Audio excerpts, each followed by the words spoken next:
And hello again, ladies and gentlemen. Voice of the Thoroughbreds, Chris McSwingin, back with you for another broadcast of Between the Reins here on WSPN 91.9. I almost said ESPN, WSPN 91.1. And we have a very special guest here, somebody we've been waiting on for a little while. Had to reschedule, had some life complications come up, which totally understand. But it is Brad, is it Campion? Yeah. Brad Campion is here with us. He is the Skidmore men's soccer coach. And it's one we've been waiting on. We were trying to get him in April, and now we finally got him here on the penultimate broadcast. We got one more next week. Thanks for having me. Yeah, it's great. And you know, I want to learn more about soccer. Sure. And learn more about. Great time to do it, the World Cup. Well, that's why we're going to get into that. Yeah, the World Cup's coming, which is not so much affecting here, but it's going to affect a lot of cities throughout the country. But also, kind of. The idea of this show, we started back in February. We had Coach Bostic on, and he was the first one. He kind of came up with the idea with him, and then obviously Coach Burke, and then Peter Fisher, and Lindsey King, and then it just snowballed, which was great. I've had some players on as well, Ruby Kropp, Aiden Roy, and then last week I wanted to save it for last, but just again with scheduling and things, didn't get around to it, but. I don't know why I'm hearing that echo. Oh, that's why, probably right there. I had Gail on last week. Oh, great. Dancing. Yeah, so that was a fantastic interview as well. Yeah, I'm sure. And so one of the main things I wanted to get into, we talked a little bit off air. I was coming into this prepping for you being from New England because of all the New England ties. Sure. But you told me off the air you're actually local as well. Yeah, that's a big part of me coming back here. Well, that was really my first question was what brought you to Skidmore from there? But you were from here anyway, so you kind of already knew about Skidmore a little bit. So we will get into it, but first I got to do my little disclaimer thing. Since we are a little early, I have time to fit everything in. I'm not rushing like usual.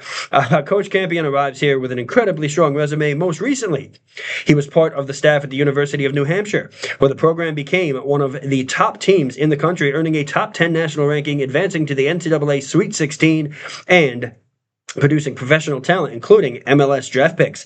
Before that, he served as the head coach of New England College, where he led the program to a conference championship and NCAA tournament appearance, and earned Coach of the Year honors.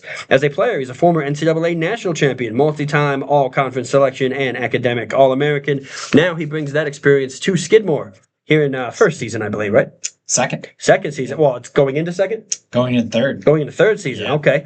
And Coach Champion, so we welcome you to Between the Reins here and kind of wanted to get into a lot of the people that I've spoke with have been established here. They've been here for years. Coach Bostic is only his second year, but everybody else has been here for years upon years.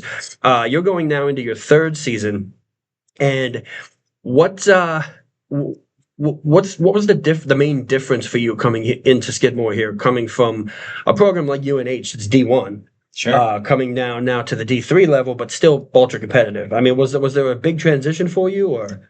Yes and no. I mean, I played Division II, Division III. I was a head coach at Division III before UNH. Yeah, so I had the perspective and background. Okay. I think the difference was the academic side and just the student athlete here. I came in and 6 students were abroad. Oh, wow. I never dealt with that before.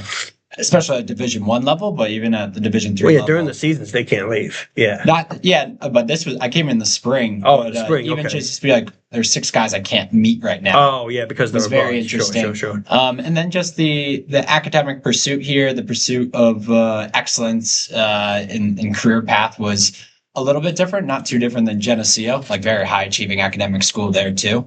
I would say that was something to get used to from a admissions perspective, from how to approach the student athlete, from scheduling, all those things that I took for granted at a UNH where we could practice at 1:00. Yeah. And you could get students we could go 3 days early to a game, right? And get them out of class, all of that. That completely changed admissions wise. UNH, I was getting kids in August for that season. Okay. We're here, there's no way you're getting kids in that late. And the season starts in September. You're August, the first season. It starts right then. So my first season at UNH, one of our best forwards in July said, "Hey, I'm going to go pro in China. Oh, wow. And I'm not coming back." Oh. So then we had to find a forward.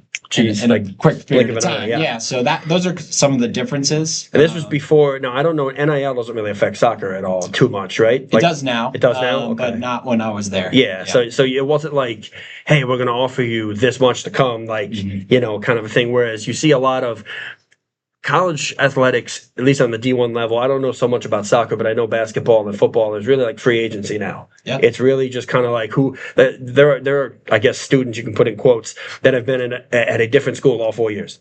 And it's who's paying them the most. And it's crazy to think, especially coming from being an athlete myself. Yes, I did play football, but I actually was more of a basketball guy. I was 20 years ago. I was a little skinnier. But it's funny you mentioned D1. When I came into Hartwick, obviously being a D3 player there, they had D1 men's soccer back then. Sure did. And that was 2006. Yeah. Just the spring of graduated in 06 from high school, so the fall of 06. And I'm coming in going, all right, it's going to be our Empire 8 and all that. All of a sudden, my first weekend on campus, it's like Syracuse, Penn State, Ohio State, all these school, Rutgers. And I'm like, wow, okay, man, so I never really thought that much about soccer, and I'm like, I'm going to soccer games. This is cool. This is all these D1 because my whole family went to Syracuse. There's an incredible book about the 70s and 80s in Oneonta. Oh yeah, about Hartwick soccer. In Oneonta, this Greek player, I forget his name. He's 5'3", but he won the Mac Herman Award. I did hear they talk about that out there. Yeah, they just talk about the culture at Hartwick at the time. So it's cool you got the tail end of it. And very. The National Hall of Fame was there. I think they ended the D1. They were D1, I think, until my senior year, and then I think they went all D3 right before 2010. But I believe they could have been my whole time, but they're not anymore. They're all D3 now. But I thought it was cool because my whole family went to Syracuse. So I'm texting my dad going, guess what I'm doing right now? I'm watching a Syracuse Hartwick game. Like I never thought I'd see that, Yep. And he's like, well, what sport? I'm like, soccer, and they had to have Title IX. So they had men's soccer, and then they had women's water polo. Okay. And it was sort of a similar thing, like you were mentioning. A lot of those women were from the West Coast or from Europe, so they were off campus pretty much their entire season, because no one really played water polo around here. So it was they were out in California for their whole season. So that was kind of interesting how they were able to get away with that, especially with a D3 academic focused shift. So you had played. So we know where you coached. Where did you play at? So you said Geneseo, right? My first 2 years were at Southern New Hampshire University. Oh, okay, yeah. So I grew up around here, just outside of Albany and Bethlehem. Bethlehem, yep. And Eagle.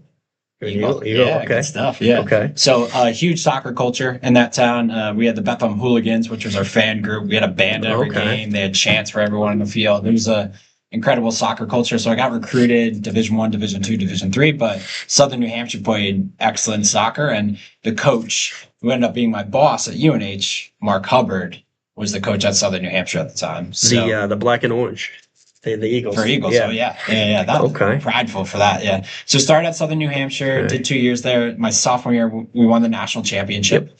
And then after that, transferred to Geneseo. Okay. I wanted to be a teacher. Getting your teaching degree in New York, you can go anywhere with it. And then Division II was definitely wild west in terms of recruiting. I had 25-year-olds on the team, and I was good, but I wasn't that good to start on a team like that. So Geneseo, I was able to play. And then grad school in New York City. That's kind of where my coaching career started. So you bounced all around then a little bit. Yeah. But the New England connection, so when I finished grad school, Mark Hubbard, who was my Southern New Hampshire coach, had gone to University of New Hampshire. Nice. And he offered me a spot on the staff. So instead of take a bunch of jobs in New York City, I was like, I'll go volunteer up in New Hampshire. Why not? It's beautiful up there. That kind of started it all. And that's Durham, I believe, right? Yep. Yeah, UNH. Yeah. That's up north from. I was sending you off there. I lived in Southern New Hampshire. And I think you said Southern New Hampshire. That's in Manchester. Yes. Yeah. So Manch Vegas. Well, okay. So you know the name. Yeah. So it was still called that. Okay. When I lived up there too, that was like where the clubs and the bars were. Nashua didn't have too much going on, but I always reference Manchester as Adam Sandler's from there, and every character he's created in a movie is a person in Manchester. It is such a I didn't know. It's such a good. Well, it's my. That's your thing. It's such a interesting city. It's a don't judge a book by its cover city, because someone could have dyed hair, tattoos, everything, and then they're like a biophysicist. It's just like what it is. So. really, really cool time in my in Manchester. I enjoyed it up there. Hey, I really loved New Hampshire. Coming back here was, I mean, I'm from here. I went to Shen for till ninth grade and then CBA for 3 years. So I'm from here as well. But living up there was, yeah, it's totally different. Yep. No tax. Everything's cheaper and everything is so like calm. It's a calmer lifestyle too up that way. Very Like, well like put. they're not, Yeah. they're not as on the go constantly as they are here. So you've coached at multiple levels. Obviously, you mentioned Purchase, New England College, UNH. I mean, what did each stop? What did you take from each stop? That like did each one kind of give you something new that you can use today? It's a really good shout.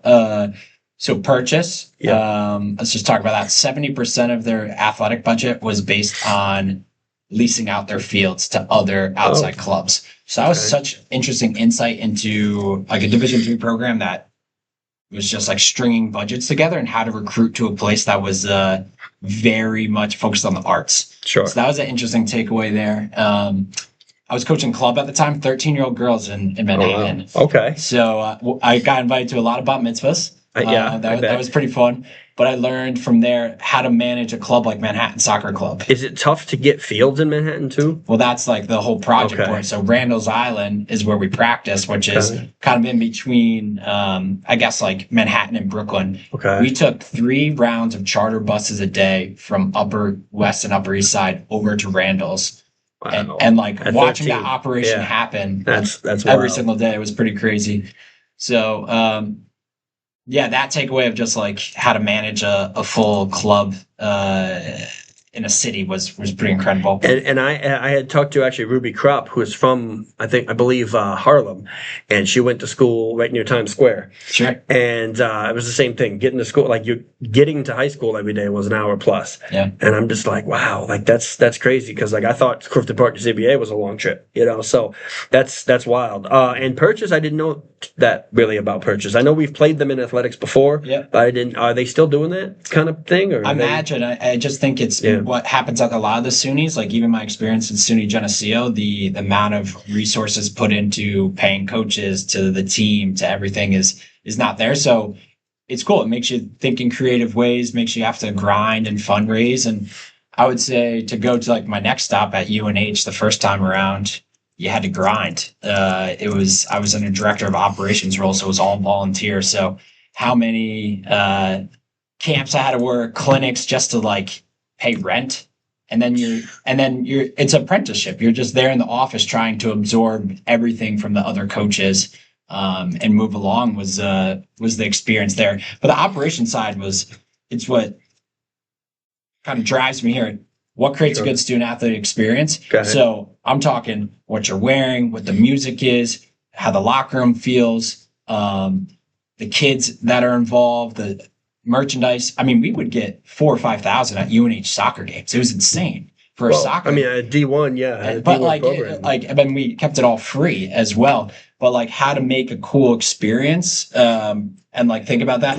Okay, we won this game. Brad, you're in charge of booking the flights and all the travel down to Miami to then go play FIU. And like having to learn that part was a really cool pickup. So there's a lot of back end to it that maybe from a D3 level you're not really getting the experience with. Yeah. And what benefits is like now I understand all the little things add to the success on the field. So like it really matters if you book the night before and go train on the other team's field. Even down to like, is the other team using an Under Armour ball? We should purchase an Under Armour ball so we can practice with that. It was all these little details that the coach at UNH, Mark, at the time kind of passed on to me that now like going into a D3 level, you're just at a heightened just detailed oriented approach that like ultimately benefits the guys and the guys feel like they're part of something pretty professional too. And not knowing too much about UNH outside of, I know their football program a little bit. I know sometimes they're okay in the basketball program, but I didn't know too much about their soccer. I knew they had soccer. I didn't know much about it, but the Sweet 16 run, a top 10 ranking, that's pretty big for a school that's not generally known as being like big, big time, but it's still D1. How was that for you? Like coming into not only a D1 experience, but a D1 experience with a program that's ranked among the top 10 in the nation. That had to be a cool experience. Yeah, I wouldn't have taken the job both times I went there if I didn't trust the head coach and then know they were a top 20 program, because I just knew That's what you were looking for, like a successful program. You talk about NIL. For us, you were allowed 9.9 scholarships at soccer. Okay. We only had 8 budgeted. So we had to fundraise $150,000 every year just to get to 9.9 to be competitive with other programs. How many guys are usually on a team? 25. Okay, so a lot of them weren't scholarship guys then. Correct. And most of them actually. And you had to like find the local guys that wanted to go there that could get in-state tuition. So like the whole roster management was super insightful. But to your point, the bigger thing is America East Conference. Yes. Like, the University of Vermont won the national championship for soccer. Yep. That coach and Mark. That year you're talking about? The year after I left. The year after, okay. But the coaching tree is Mark was at UNH. Yep. He was at Southern New Hampshire as my head coach. The guy that recruited me to Southern New Hampshire is Rob Dow. Okay. Rob Dow was the UVM head coach. He's now at Penn State. Oh, wow. Okay. So out of Southern New Hampshire, you have, I mean, I could list a dozen guys that are now all in very high head coaching jobs out of like this mini D2 school, which is really, really cool. So it was America East. I mean, you have UNH, Bryant, and UVM were top 15 our last year. And isn't Albany's in that program? Albany's in it. Stony Brook. Like, I'm just trying to think of. Stony Brook's out of it now. UMass Lowell. Lowell, yep. The Binghamton. Riverhawks, I believe. Yep. Yeah, okay. So, no, to your point, I mean, they were punching above their weight. And, to beat Syracuse, who was the reigning national champions at home. That's big. What a cool thing. And then Clemson, who we lost to, won the national championship. Okay. So we were right there. And it's why the head coach got the NC State job now. Okay. So he's there now. And, like, he was in the national championship this year. Yeah. So you know what? Who won it this year at the D1 level? Washington. Okay. Yeah. So, see, and it's so cool because soccer is one of those sports that is on a national level where, like you said, Washington, we were just talking about a bunch of East Coast schools. Yep. Now I'm assuming Washington State, like you are the Huskies. Okay. Because, there is a Washington on the East Coast, but it's one of those national things. Whereas like lacrosse, my dad played lacrosse at Syracuse. That was his main sport. You only got a handful in this area. You're not seeing, Denver has a team, sure, but you're not really seeing lacrosse on a national level being played. Hockey's starting to come up a little bit. I still think it's kind of goofy that they play hockey in Florida, but that's me. But soccer anywhere in the country could have a program, could have a good program. And it's one of those things that's like, every program you're going to find, whether it's high school, whether it's college, unless they just don't have the budget for anything, it's probably going to have a soccer team before they have others. Yeah. And not only is it national, it's a worldwide sport. As you know, football is what they call it around the world.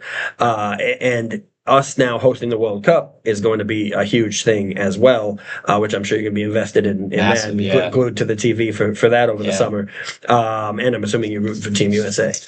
Yeah, it's probably the one professional thing I actually follow in detail. I think when I was younger, I followed the Yankees in detail. Liverpool. But like really right now, like the last 4 years, it's just I watch every